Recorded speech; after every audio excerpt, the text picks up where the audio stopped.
दोस्तों, Bharat the billionaire के लिए सब चंगा सी है, लेकिन अमेरिका से चंगा नहीं बल्कि भिखमंगा कर देने वाली रिपोर्ट सामने आ रही है।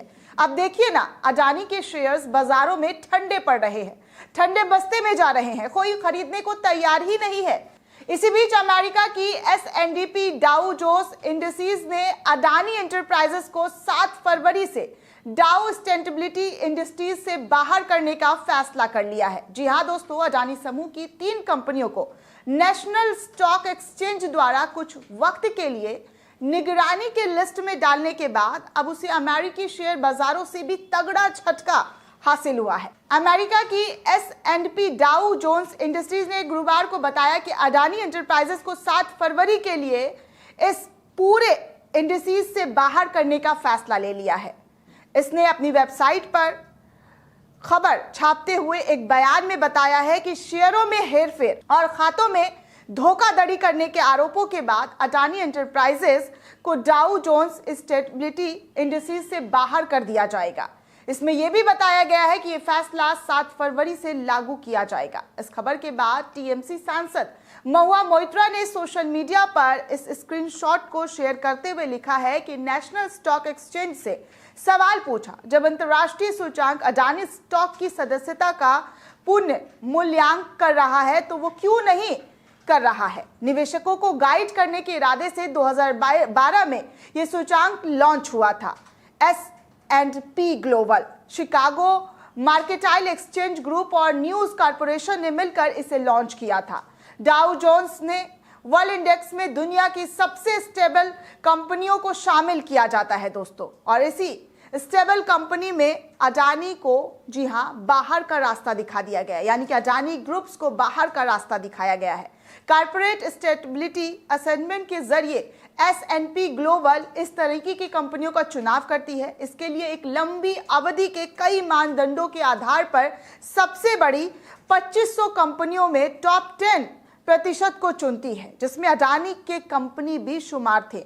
और अब इस कंपनी ने अडानी की कंपनी को बाहर का रास्ता दिखाया है। आपको बता दूं दोस्तों कि कंपनी के शेयरों में आज सुबह, जी हां आज की बात करें शुक्रवार की, तो 35% की गिरावट दर्ज की गई है।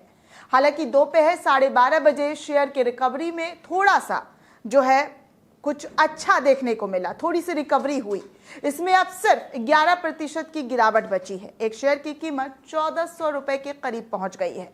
हिंडनबर्ग की रिपोर्ट आने से पहले एक शेयर का भाव, जी हाँ, जो 1400 का है अभी, वो 3500 रुपए के करीब था। लेकिन इस तरह कंपनी का शेयर 9 दिन में 70% तक गिर गया। शेयरों में भारी गिरावट के बाद गौतम अडानी की नेटवर्थ $55 बिलियन रह गई है। पिछले साल ये $150 बिलियन के करीब थी, लेकिन अब 9 दिन के अंदर अडानी के पास सिर्फ $55 बिलियन ही बचे हैं। शुक्रवार को जारी हुई फोर्ब्स की अमीरों की रियल टाइम लिस्ट में अडानी 22वें स्थान पर पहुंच गए हैं। जी हाँ दोस्तों, 18वें नंबर पर सुबह तक थे, लेकिन दोपहर होते होते अडानी जो अमीरों की लिस्ट होती है फोर्ब्स, उसमें 22वें स्थान पर जा पहुंचे हैं। 27 जनवरी के पहले अडानी दुनिया के तीसरे सबसे अमीर व्यक्ति में शुमार थे और एशिया में पहले नंबर पर थे, लेकिन वो धीरे धीरे कहां पहुंच गए हैं ढूंढना मुश्किल हो पा रहा है, क्योंकि उनको ढूंढने के लिए दूरबीन का इस्तेमाल करना पड़ेगा दोस्तों। NSE ने अडानी ग्रुप के 3 शेयरों को शॉर्ट टर्म के लिए एडिशनल सर्विलांस मैनेजर्स लिस्ट में शामिल कर लिया है। इनमें अडानी पोर्ट, अडानी एंटरप्राइजेस और अंबुजा सीमेंट शामिल है।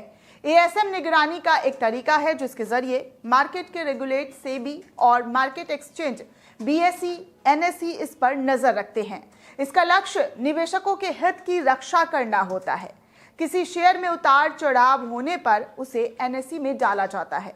इसी बीच RBI ने देश के सभी बैंकों से अडानी ग्रुप को दिए गए कर्ज और निवेशक का ब्यौरा मांग लिया है। हालांकि बैंकों ने कहा है कि अडानी ग्रुप में उनका निवेश सुरक्षित है।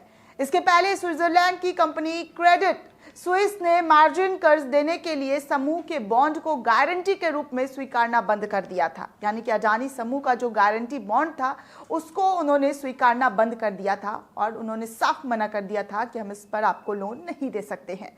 सिटी ग्रुप ने भी कंपनी की लैंडिंग वैल्यू हटा दी।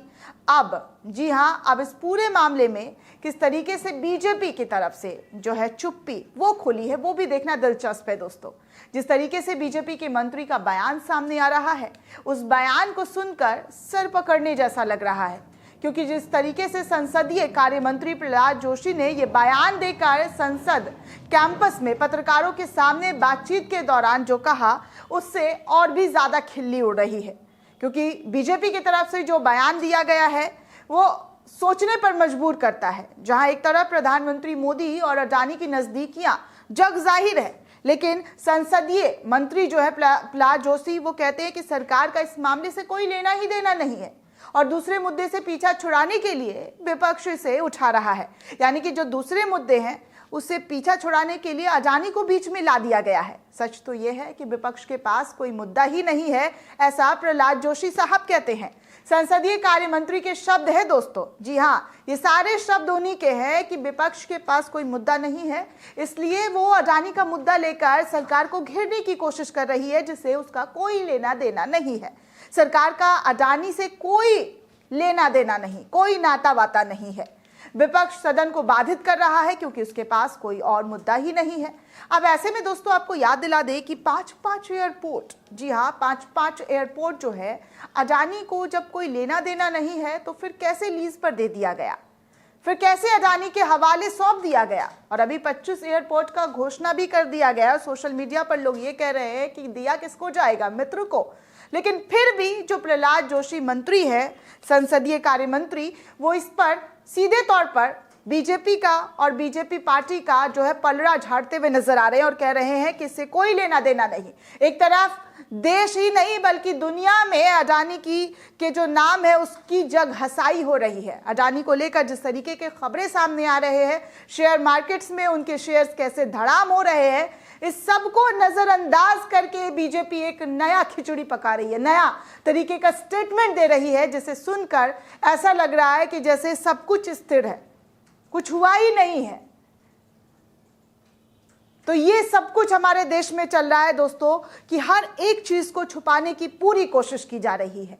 हर एक बातों पर कैसे पहरा और पर्दा दोनों लगाया जा रहा है, वो सब कुछ देश की आवाम, देश की जनता देख रही है। और यही वजह है कि विपक्ष इस मुद्दे को जबरदस्त तरीके से पकड़ता हुआ नजर आ रहा है और हंगामा कर रहा है। लेकिन सरकार है कि मानने का नाम नहीं ले रही है, बार बार वो अपना पलड़ा झाड़ती हुई नजर आ रही है। अब अमेरिका ने भी अडानी के कंपनी को बाहर कर दिया है। बाहर समझ रहे हैं दोस्तों, जिस टॉप 10 में अडानी, जिस कंपनियों के टॉप 10 कंपनियों के लिस्ट में शुमार थे, उस कंपनी ने भी अब अडानी कंपनी के को जो है बाहर का रास्ता दिखाते हुए कहा है कि जो आप है खतरे के निशान पर, और ऐसे में आपका इस लिस्ट में रहना मुनासिब नहीं है। लेकिन फिर भी सबको एक जो है घुट्टी पिलाई जा रही है, एक दवाई दी जा रही है और कहा जा रहा है कि सब सही है, सब कुछ ठीक है, कुछ हुआ ही नहीं है। ना कोई, जैसे चीन के मसले पर हुआ था, हर बार जो है सरकार घिरती हुई नजर आती है तो सीधे तौर पर विपक्ष को कोसना शुरू कर देती है। विपक्ष अपना वही काम कर रहा है जिस काम के लिए कभी बीजेपी सत्ता में नहीं हुआ करती थी तो हंगामा मचाई रहती थी, शोर करती रहती थी। लेकिन आज जब विपक्ष शोर कर रहा है तो मुद्दा विहीन, भटकाने वाला करार दिया जा रहा है। तो ये हमारे देश की राजनीति, जहां पर राजनीति सिर्फ और सिर्फ बीजेपी के लिए मान्य है, बाकी के लिए अमान्य है। जी हाँ, अगर कोई दूसरे दल की, दूसरे पार्टी के लोग राजनीति कर रहे हैं, सवाल पूछ रहे हैं, तो वो मान्यता नहीं दी जाएगी। दोस्तों, इस पूरे रिपोर्ट को लेकर आप क्या सोचते हैं, आपकी क्या राय है, हमें कमेंट सेक्शन में जरूर बताइएगा। साथ ही साथ चैनल को सब्सक्राइब करना बिल्कुल भी ना भूलें।